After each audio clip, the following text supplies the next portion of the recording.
የኮሪደር ልማትን ብልጭልጭ ማለት የአይምሮ በሽታ ነው ሲሉ ጠቅላይ ሚኒስትር አብይ አህመድ ተናገሩ። ጠቅላይ ሚኒስትር አብይ ይህን ያሉት ቃና ቴሌቪዥን ከተባለው ብዙ ትኩረቱን መዝናኛ ላይ ካደረገው ሚዲያ ጋር ስለ ከተማና ከተሜነት ባደረጉት ቆይታ ነው።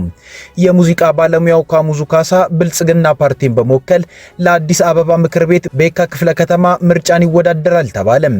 ኢራን የሆርሙዝ ሰርጥን ሙሉ በሙሉ እንዳልዘጋችውና መተላለፊያውን ለመጠቀም ጥብቅ ቅድመ ሁኔታዎችን እየተገበረች መሆኑን አስታወቀች። ጤና ይስጥልን፣ ኢትዮ ፍሮንቶች ነን። አብራችሁን ስትቆዩ እነዚህን ጉዳዮች ትሰማላችሁ። እስከዛው ቻናላችንን ሰብስክራይብ፣ ላይክ እና ሼር እያደረጋችሁ አብራችሁን ቆዩ። የኮሪደር ልማትን ብልጭልጭ ማለት የአእምሮ በሽታ ነው ሲሉ ጠቅላይ ሚኒስትር አብይ አህመድ ተናገሩ። ጠቅላይ ሚኒስትር አብይ ይህን ያሉት ቃና ቴሌቪዥን ከተባለው ብዙ ትኩረቱን መዝናኛ ላይ ካደረገው ሚዲያ ጋር ስለ ከተማና ከተሜነት ባደረጉት ቆይታ ነው። ለአንድ ሰዓት ከ44 ደቂቃ ያክል ከቃና ቴሌቪዥን ጋር ቆይታን ያደረጉት ጠቅላይ ሚኒስትር አብይ አህመድ መንግስታቸው አዲስ አበባን ጨምሮ በተለያዩ ከተሞች ስለሰራቸው የኮሪደር ልማቶች ሰፊ ደቂቃን ወስደው አብራርተዋል። በአዲስ አበባ ወጣቶች እና አግባቢሉ ፎቶ መነሻ የቸግራቸው እንደነበር፣ በኮሪደር ልማቱ ለዚህ በቂ አማራጭ መምጣቱን፣ ወላጆች ልጆቻቸውን ማጫወት ቢፈልጉ በቂ የሆኑ ፓርኮች መሰራታቸውን፣ እንዲሁም በርካታ መጫወቻ ስቴዲየሞች በከተማው መሰራቱንና የከተማው ነዋሪዎች ስራ አምሽተውም ቢሆን እየተጫወቱ ጤንነታቸውን ሊጠብቁባቸው እንደሚችሉም አንስተዋል። አብይ በቆይታቸው በወንዝ ዳር ልማትም መንግስታቸው በአዲስ አበባ የሰራቸውን ስራዎች ጊዜ ወስደው አብራርተዋል። ከዚያም እንጦጦ ተራራ ላይ በሶስት ሴቶች ስለተሰሩ መዝናኛና ፓርኮች ካብራሩ በኋላ እንደዚህ አይነት ስራዎችን በእግር እየሄድክ እንዲህ አይነቱን ቅርስም እያየ ስትሄድ በአካልም በአእምሮም እንደገና በአርበኝነት ስሜትም እንድታድግ ያደርጋል። እንደገና ሙሉ ጤነኛ ትሆናለህ። አንዳንድ ሰው ፊዚካሊ ጤነኛ ሆኖ አእምሮ ጤነኛ ካልሆነ ኮሪደርን የሚያክል ታምራዊ ስራን ብልጭልጭ ይላል ብለው አክለውም ይሄ የአእምሮ በሽታ ነው ብለዋል። ሙሉ ጤነኛ ትሆናለህ። አንዳንድ ሰው ፊዚካሊ ጤነኛ ሆኖ አእምሮ ጤነኛ ካልሆነ ኮሪደርን የሚያክል ተአምራዊ ስራ ብልጭልጭ ይላል። ይሄ የአእምሮ በሽታ እኮ ነው። በአካሉ ጠንካራ ሊሆን ይችላል ወይ ደግሞ አካሉ አእምሮ ጠንካራ ሆኖ ታሪኩን በወጉ ባለማወቁ በሀገር ውስጥ ያሉ ቅርሶች ባለማወቁ ስለ ሀገሩ ያለው ክብርና ፍቅር ያነሰ ይሆናል። በተሟላ መንገድ ሰዎች ጤናማ ሆነው እንዲያድጉ በእጅጉ የሚያግዝ ስራ ነው መውሰድ ይቻላል። ጠቅላይ ሚኒስትር አብይ አህመድ የኮሪደር ልማትን ብልጭልጭ ማለት የአእምሮ በሽታ ነው ማለታቸው ይሄ ፕሮጀክት ከተጀመረ አንስቶ በመንግስታቸው ላይ ሲነሱ ለነበሩ ትችቶች ምላሽ ለመስጠት የሞከሩበት ነው። መንግስት በተለይም በአዲስ አበባ በኮሪደር ልማት ስር እየሰራ ያለው ስራዎች ለሀገሪቱ አንገብጋቢ ችግሮች ቅድሚያን ያልሰጠ ነው በሚል ሲተችም ይደመጣል። ሆኖም በቃና ቴሌቪዥን ላይ ጠቅላይ ሚኒስትሩ ስለ ከተማና ከተሜነት ለአንድ ሰዓት ከ44 ደቂቃ ቆይታ አደረጉ እንጂ ሙሉ የከተማና ከተሜነቱ ነገር መንግስት በፈጸማቸው በኮሪደር ልማቶች ላይ ብቻ ነው ታጥሮ ያለቀው። ከሙሉ ቃለ ምልልሱ መረዳት እንደሚቻለው የአዲስ አበባ ችግር ሙሉ ለሙሉ በኮሪደር ልማት ይፈታል የሚል ትርጉምንም የያዘለ ነው የሚመስለው።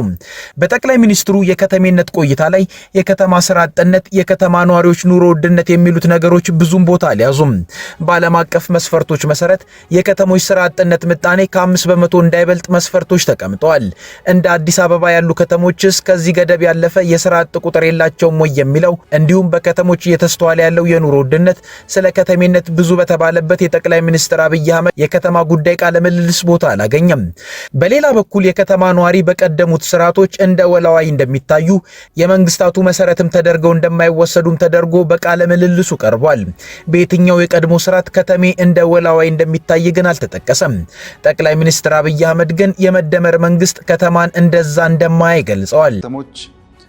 በመደመር መንግስት እንደ ዋነኛ ማህበራዊ መሰረት ይወሰዳሉ፣ ግምት ይሰጣቸዋል። ከተሜነትም እያደገ የመጣ ጉዳይ እንደሆነ መደመር መንግስት ያምናል። ብንፈልግም ባንፈልግም ከጥቂት ዓመታት በኋላ አብዛኛው ሰው ከተሜ እየሆነ ይሄዳል። ጠቅላይ ሚኒስትር አብይ አህመድ ባልተለመደ ሁኔታ ቃና ቴሌቪዥንን ለቃለ መጠይቅ መምረጣቸው ግን አስገራሚ ነው። እርግጥ የአብይ መንግስት በተለየ ሁኔታ መደበኛ የፖለቲካና ኢኮኖሚ ይዘቶችን ከሚሰሩ ሚዲያዎች ይልቅ መዝናኛ ላይ ብቻ የሚያተኩሩ ሚዲያዎችን ተመራጭ ሲያደርግ ይስተዋላል። ከዚህም ሲያልፍ ከመደበኛ መገናኛ ብዙሃን ይልቅ ቲክቶከሮችን የማቅረብ አዝማሚያንም ያሳያል። እንዲህ አይነት አካሄዶች በሌሎች ሀገራት መንግስታትም እየተስተዋሉ ነው። ለዚህም ሁለት ምክንያቶችን የሚያስቀምጡ አሉ። መንግስታት የመዝናኛ ሚዲያዎችንና ቲክቶከሮችን ተመራጭ የሚያደርጉት በአንድ በኩል እንዲህ አይነት ሚዲያዎች ጠንካራ የኢኮኖሚና ፖለቲካዊ ጥያቄን ስለማያነሱላቸው ከተጠያቂነት ለመሸሽ፣ በሌላ በኩል ደግሞ መዝናኛ ላይ የሚሰሩ ሚዲያዎችና ቲክቶከሮች ብዙ ተመልካች ስላላቸው ለብዙዎች ለመድረስ ነው የሚሉ አሉ።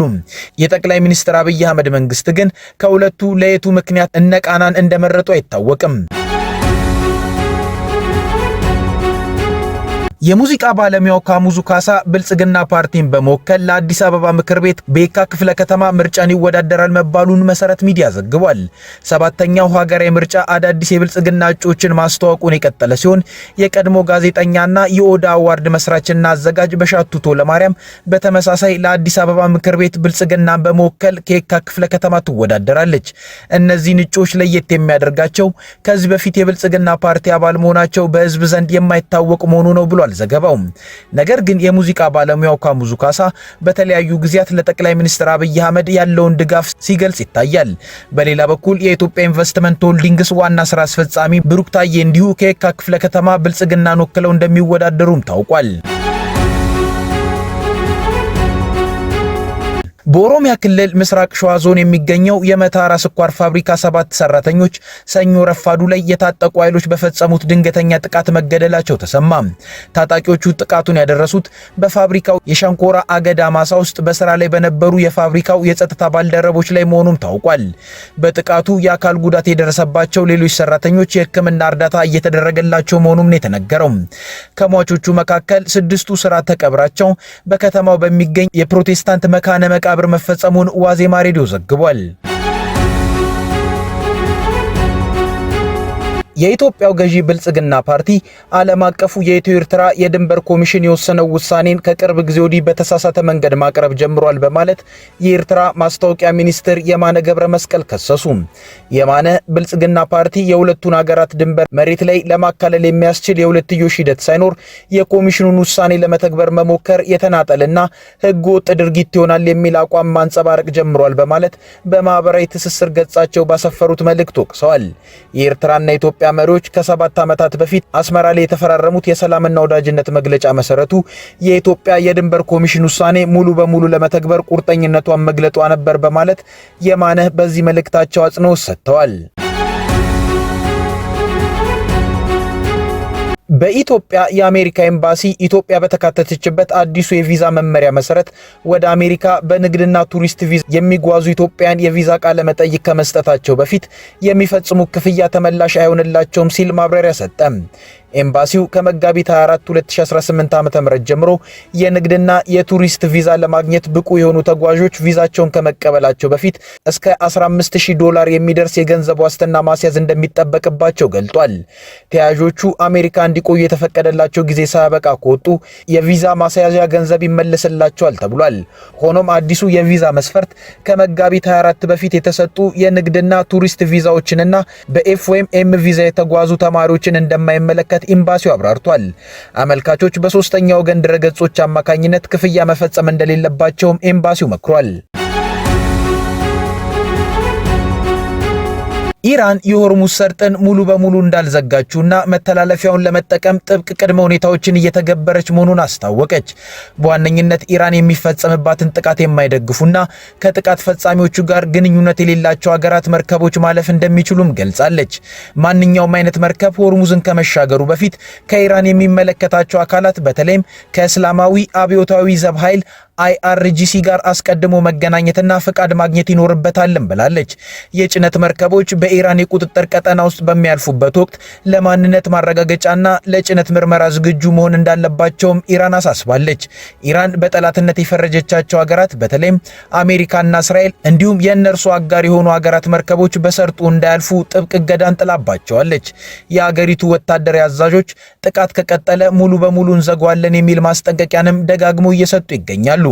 አንዳንድ መርከቦች ለደህንነቱ የተጠበቀ መተላለፊያ እስከ $2 ሚሊዮን እንዲከፍሉ እየተጠየቁ መሆኑን መረጃዎች ያመላክታሉ።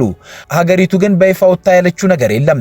በህንድ ያለው የኢራን ኤምባሲ $2 ሚሊዮን ይከፈላል የሚባለውን መረጃ ምንም መሰረት የሌለው እንደሆነ በመግለጽ አጣጥሎታል። እንደ ህንድ፣ ቻይና፣ ፓኪስታን እና ጃፓን ያሉ ሀገራት መርከቦች ከቴህራን ጋር በሚያደርጉት ቀጥታ ግንኙነት መተላለፍ መቻላቸው ተዘግቧል። ለምሳሌ በቅርቡ 2 የህንድ ነዳጅ ጫኝ መርከቦች በተለየ ሁኔታ ማለፍ እንደቻሉም ነው የተነገረው። የሰርጡ አለመረጋጋት የዓለምን የነዳጅ ዋጋ በከፍተኛ ሁኔታ እንዲያሻቅብና የመርከብ መድን ዋጋን ከ4 እስከ 6 እጥፍ እንዲጨምር አድርጓል። ከኢትዮ ፍሮንት የዛሬው ጉዳዮቻችን እነዚህ ነበሩ። አብራችሁን ስለቆያችሁ እናመሰግናለን። ቻናላችንን ሰብስክራይብ አድርጉልን። መልካም ጊዜ